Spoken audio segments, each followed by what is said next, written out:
Good evening, dear students. I am making this video to help you with your preparation for the pre-midterm exam. तो हमारी regular classes भी होंगी, दो classes regular होंगी हमारी. I will try to take more regular classes during the coming week, and I might have the extra classes in the evening for half an hour. So regular classes, extra classes plus the videos are going to supplement that. तो जो chapter आ रहा है exam में वो है chapter number 2 and that will be your is matter around us pure. तो यानी कि इसमें हम ये देखने की कोशिश कर रहे हैं कि जो मैटर है, जो चीजें हमारे आसपास हमें दिखती हैं, क्या वो प्योर है. यानी कि हम क्वेश्चन कर रहे हैं और देखा जाए तो क्वेश्चनिंग बिल्कुल सही है, because if you look around most of the matter which you will see is not pure.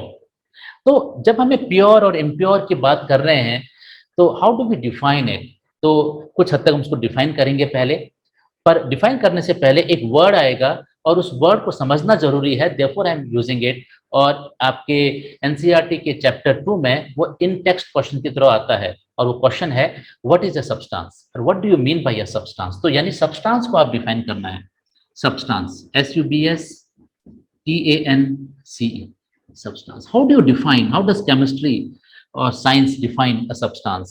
Now if you look into your book, right, your book defines substance as a substance cannot be separated into other kinds of matter by any physical process.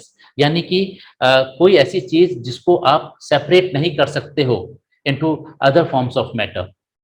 Now how do you understand it? For example, if I have suppose for example I have a box and it has water in it, इसमें पानी है. तो यानी कि if it is a pure water, इसमें सिर्फ water ही water है, no other impurity in it, इसमें वाटर के अलावा कुछ और नहीं है.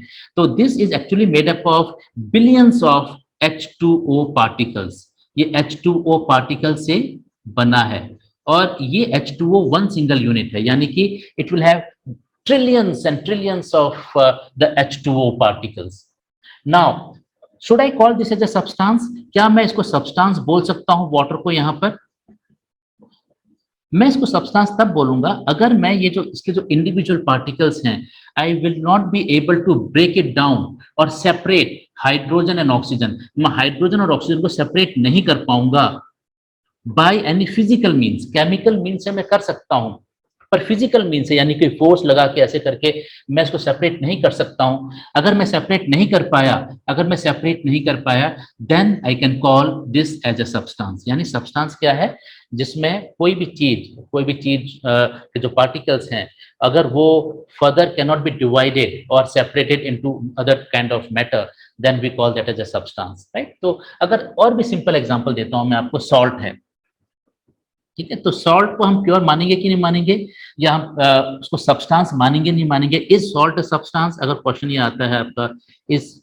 सॉल्ट अ सब्सटेंस, तो आपको देखना है क्या जो सोडियम क्लोराइड के जो एटम्स है सोडियम और क्लोरीन के, क्या उसको आप फिजिकली ब्रेक कर सकते हो? अगर नहीं तो इट्स अ सब्सटेंस. तो yes, we can not break it, like we can not break this और we can not separate hydrogen and oxygen, we can not separate sodium and chlorine physically.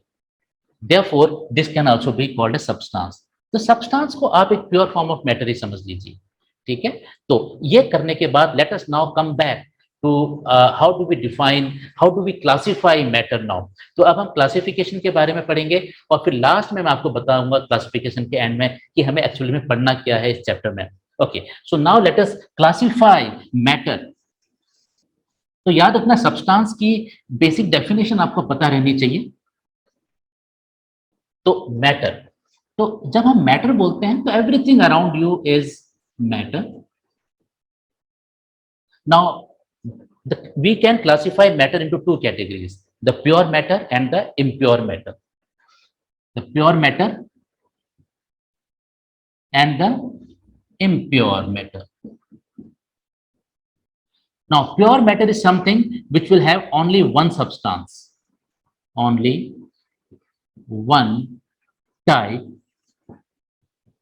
of substance, ठीक है, जिसके पास सिर्फ एक तरह का substance होता है. और सब्सटेंस कैसा है? Which can be further broken down और separated into other types of matter या पार्टिकल्स, ठीक है. तो जो एग्जांपल जैसे H2O, is a pure form of matter, इसमें H2O के अलावा कुछ और नहीं है, ठीक है। तो दिस इज क्लियर, और आपकी बुक में अभी इसको सेकंड चैप्टर में ये इंपॉर्टेंट नहीं है क्योंकि हम इस पे ज्यादा फोकस नहीं कर रहे हैं। क्वेश्चन तो ये आता है, क्या is matter around us pure? The answer is no, it's not pure, it's most of the time in fact it is impure.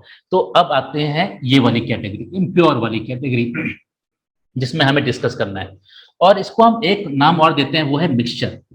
और आपको समझ आएगा इसको मिक्सचर भी क्यों बोलते हैं, right. So impure is basically which is a combination of, which a combination of two or more substances, यानी कि आप दो अलग अलग तरह के सब्सटेंसेस लेते हो, उनको मिक्स कर देते हो, देन वी से दैट्स इम्प्योर, ठीक है।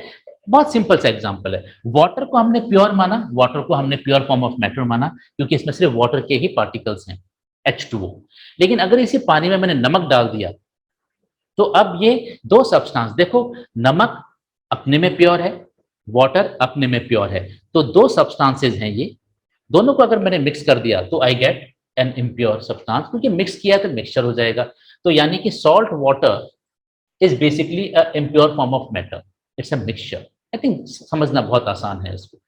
अब इसमें एक चीज और ध्यान रखना कि व्हेन टू और more substances are combining, right, they are not chemically combining, वो आपस में केमिकल रिएक्शंस नहीं करते हैं, this is important, they should not chemically react, right, they will be sitting side by side that kind of a thing, but they will not chemically react. वो अपना property को retain कर सकते हैं और मैं उनको सेपरेट भी कर सकता हूं। फॉर एग्जाम्पल, अगर मैंने सॉल्ट प्लस वाटर ले लिया तो मुझे ये एक मिल गया मिक्सचर, मुझे ये मिक्सचर मिल गया, इम्प्योर है क्योंकि वाटर में मैंने सॉल्ट मिक्स कर दिया, अब वाटर प्योर नहीं रहा, राइट। लेकिन ये आपस में रिएक्ट नहीं करते हैं, जब भी दो चीजें आपस में रिएक्ट करती हैं तो नया सब्सटेंस बन जाता है। यहाँ पे ऐसा कुछ नहीं हो रहा है, यहाँ पे ये साथ साथ हैं और मैं इनको सेपरेट भी कर सकता हूँ। अगर मैंने इवेपोरेशन प्रोसेस को यूज किया, मैंने पानी को गर्म करके पूरा कन्वर्ट कर दिया, तो I will get the salt separately. So I can separate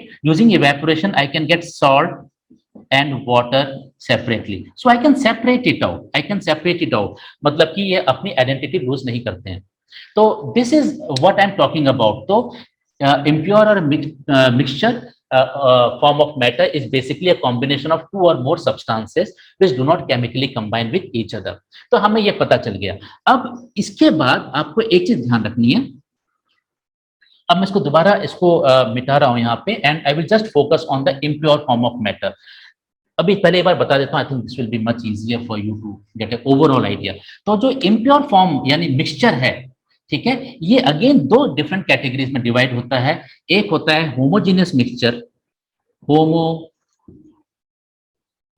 mixture, और दूसरा है heterogeneous mixture, heterogeneous mixture, right. अब होमो का मतलब होता है सेम, हेट्रो का मतलब होता है डिफरेंट, राइट। अब इस होमो और हेट्रो के मीनिंग से हम will try to identify what is homogeneous mixture and what is heterogeneous mixture. देखो, होमोजीनियस मिक्सचर वो मिक्सचर होता है जिसमें जो सब्सटेंसेस हैं, दो या तीन, चलो फिलहाल दो लेके चलते हैं फॉर द सिंप्लिसिटी से। तो अगर मेरे पास दो सब्सटेंसेस है, उनका मिक्सचर है, और मिक्सचर ऐसा है कि वो इवनली डिस्ट्रीब्यूटेड है। फॉर एग्जाम्पल, मेरे पास दो सब्सटेंसेस हैं, एक है सर्कल के फॉर्म में मैंने रिप्रेजेंट कर रखा है, एक मैंने स्टार के फॉर्म में मिक्सचर। तो हमारे पास अगर ये मिक्सचर है तो ये ऐसा है कि ये इवनली डिस्ट्रीब्यूटेड है, ऐसे करके, ठीक है, इवनली डिस्ट्रीब्यूटेड है, इसमें जो पार्टिकल्स हैं वो इवनली डिस्ट्रीब्यूटेड हैं, ठीक है। चाहे तो ये this is particle number 1, this is particle number 2, I have mixed it, got a mixture and they are uniformly compose, तो कंपोजिशन इज यूनिफॉर्म। तो ये क्या हो गया, it's uniform composition, uniform composition. मैं पूरा लिख देता हूं। हेट्रोजेनस में अगर यही दो पार्टिकल्स अगर हेट्रोजेनस मिक्सचर बना रहे होते तो यूनिफॉर्म कंपोजिशन नहीं होता। फॉर एग्जांपल, मैं अगर इसको ऐसे लेता हूं तो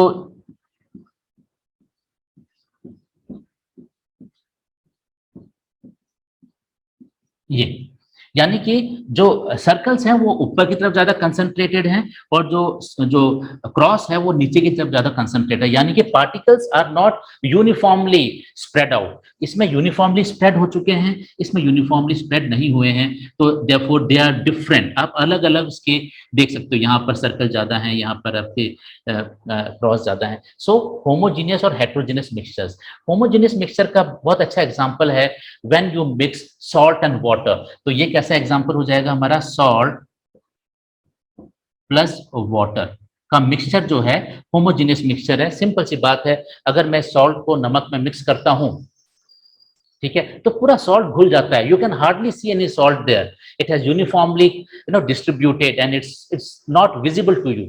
Whereas suppose if I take sand and water, if I take sand plus water, it's a heterogeneous mixture, क्योंकि सैंड जो है आप अलग से देखते हैं, जैसे आप मिट्टी को पानी में डालेंगे मिट्टी नीचे बैठ जाती है, you can clearly see that वहां मिट्टी बैठी हुई है, पानी है, दोनों अलग लेयर बनाते हैं। या ऑयल एंड वाटर, या oil and water, oil plus water, ये भी दो डिफरेंट डिफरेंट अलग लेयर्स बना देंगे, उनका कंपोजिशन यूनिफॉर्म नहीं रहेगा। सो हेट्रोजेनस मिक्सचर और होमोजेनस मिक्सचर का मेरे हिसाब से आपको एक आइडिया लग गया होगा। Now coming to the main part here, तो हमको ये एक आइडिया लग गया। अब मैं इसको मिटा रहा हूं और मैं आपको एक इसी के नीचे और कैटेगरी बताऊंगा where we will be focusing on. Okay, now I am just rubbing it off. Hopefully यहां तक आपको समझ आ गया होगा, पर याद रखना इसमें थोड़ा सा बाद में एक कंफ्यूजन होगा, और कोई प्रॉब्लम भी नहीं है, जब मैं बोल रहा हूं कंफ्यूजन होगा तो हम सब अलर्ट रह सकते हैं। तो हमने क्या सीखा, हमने बोला मैटर हमने दो फॉर्म में डिवाइड किया, प्योर जो हम इस पर डिस्कस नहीं करेंगे, और हमने इम्प्योर फॉर्म जिसको हम मिक्सचर भी बोलते हैं, because it's a combination of two और मोर सब्सटेंसेस। फिर मैंने बोला mixture is again divided into two categories, homogeneous and second is heterogeneous. ठीक है, यहां तक क्लियर हो गया। ठीक है, इसमें यूनिफॉर्म कंपोजिशन होता है, सेम, होमो मतलब सेम, हेट्रो मतलब इसमें यूनिफॉर्म कंपोजिशन नहीं है of the substances, of two और मोर सब्सटेंसेस। अब इसके अंदर एक कैटेगरी आती है, उसको हम बोलते हैं सॉल्यूशन, और इसके अंदर दो कैटेगरीज आती हैं, और वो है कॉलॉइड्स, कॉलॉइड और सस्पेंशन, सस्पेंशन। आपका जो चैप्टर नंबर 2, जो स्पेशली जो सिलेबस पार्ट आपका जो प्री मिड टर्म में आ रहा है, वो फोकस इसमें करेगा कि what do you actually mean by a solution, what do you actually mean by a colloid, and what do you actually mean by a suspension. इनके तीनों की डिफरेंसेस आपके बुक में रहेंगे, और इस पे काफी क्वेश्चंस बनेंगे। तो हम अगले वीडियो में we are trying to look into आप सॉल्यूशन किसे बोलते हैं, कॉलॉइड किसे बोलते हैं, और सस्पेंशन किसे बोलते हैं, इस पे डिस्कस करेंगे। होपफुली आपको ये चीजें इजी लगेंगी, और कहीं पर कोई कंफ्यूजन होता है तो हम म्यूचुअली एक दूसरे से डिस्कस करके वी कैन क्लैरिफाई दैट। तो ऐसे करके मैं और भी वीडियोस बनाऊंगा, और with this will try to understand the chapter 2 till what is coming in pre-midterm exam. This is all for this time. Thank you.